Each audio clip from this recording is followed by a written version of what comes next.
Hello everybody and welcome back to another video on Dev Talks Ball. In this video I will be doing an underrated Premier League 11. You can let me know your thoughts in the comment section below. Without further ado, I'm going to get straight into it. So yeah, this is the underrated Premier League 11 from the 25-26 season. Now as I said, we're going to go for a traditional 4-3-3. You can see the team on your screen. And yeah, don't forget, leave a like, comment and let's get into it. So in goal, I've gone Kelleher. Now Kelleher is a very, very good goalkeeper. I think you're looking at a goalkeeper that can kind of play out from the back. Very good penalty saver. I think Liverpool were quite. I don't know whether we're adamant not to sell him or whatnot, but when you have Alisson, you're not going to sort of sell him for Kelleher. I think for Brentford, he's a very, very good shot stopper. You always see clips of him making good saves, and again, not really someone that gets a lot of plaudits. Hence why he's put in the underrated 11. In at right back, I've gone Munoz. Now, Munoz is a very, very good player. I really do like Munoz. I think if you're looking at a right back or as a right wing back that can do everything, he can score a goal, very good defensively, recovery pace. I think, again, one of the best right backs in the Premier League. Had a very good season for Palace last season. It'd be interesting to see how he does next season, potentially playing in the back four. But I think he's a very, very good all-round player. And as I said, can go forward and go back as well. And there were a few other options there. Could have gone for Nico Williams, could have gone for Ola Aina, could have gone for Szoboszlai, who's in there, Curtis Jones, who's also played games there, Mateus Nunes. But I just think Munoz for me is a very, very good player. Now in terms of centre backs, you have a few. I think Maguire is very underrated. I think Lacroix from Crystal Palace. I think Nathan Collins from Brentford.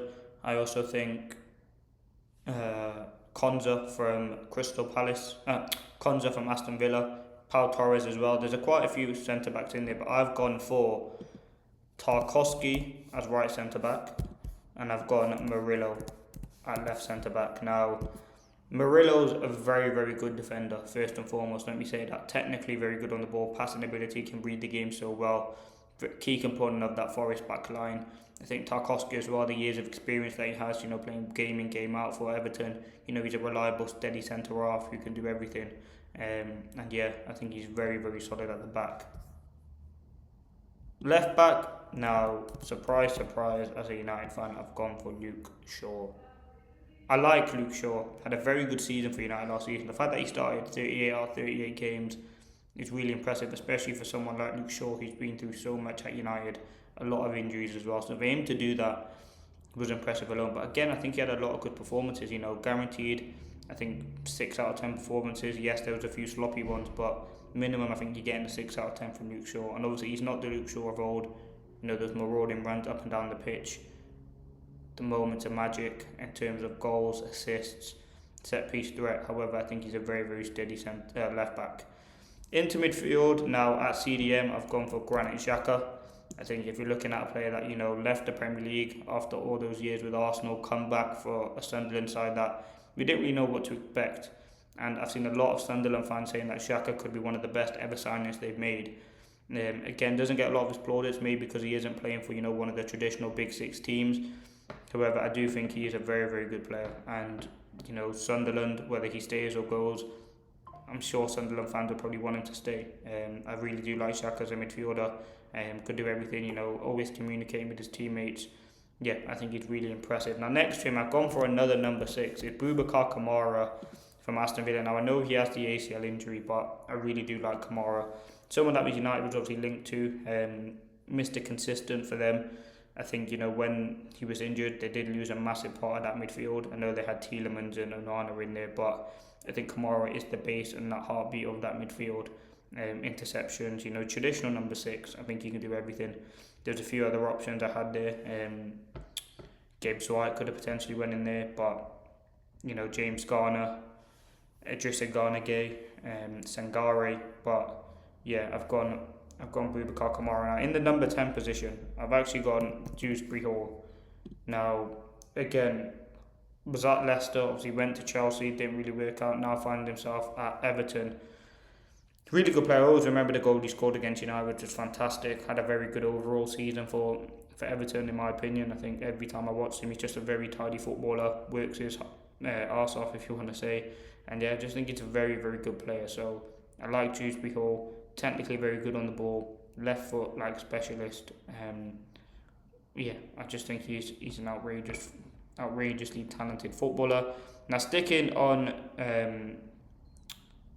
into the front three, sorry.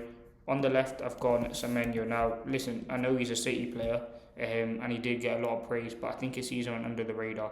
To switch from Bournemouth to City mid-season, and still continue those performances, he was brilliant. I think in the Carabao Cup final, he had Hincapié on ropes.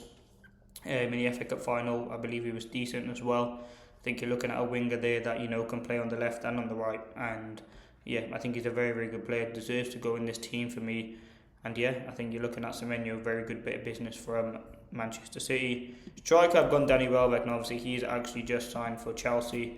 But his season last season for Brighton, I think he got 13 Premier League goals, which is great at his age, especially for Brighton. Probably not starting every single game, but I do think he's really underrated. I think his experience will be invaluable to someone like Chelsea, and I think you're going to really see, maybe not the best of Welbeck, because he's coming towards the end of his career, but he's still going to show where he is still a top level striker, and can continue, to be in the Premier League still. On the right, I've gone John McGinn. Now, I really like John McGinn. If you're looking at him, you say he's not the most natural winger, but you're looking at, that's where he plays for Villa, in the 10 on the right hand side. He's just passionate. He puts in good performances. He's loved by the Villa fans. He's had a lot of good seasons for Aston Villa in the Premier League. And yeah, I just think all round he's very, very good. Can score an odd goal, assist, works hard for the team, defends well.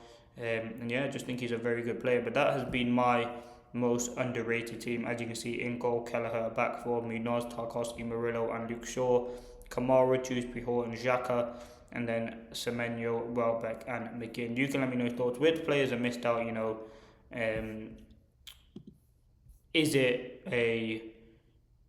is it a different keeper? Le Mans could potentially be in there, Bart Bruggen could be in there. Defensively, as I said, you could have other players, especially in the attack. You can have Ndiaye. You can have Sesko, who I thought his season went under the radar. You can potentially have Chris Wood. There's a lot of other players you can have, but let me know your thoughts in the comments below. And don't forget, leave a like, comment and subscribe.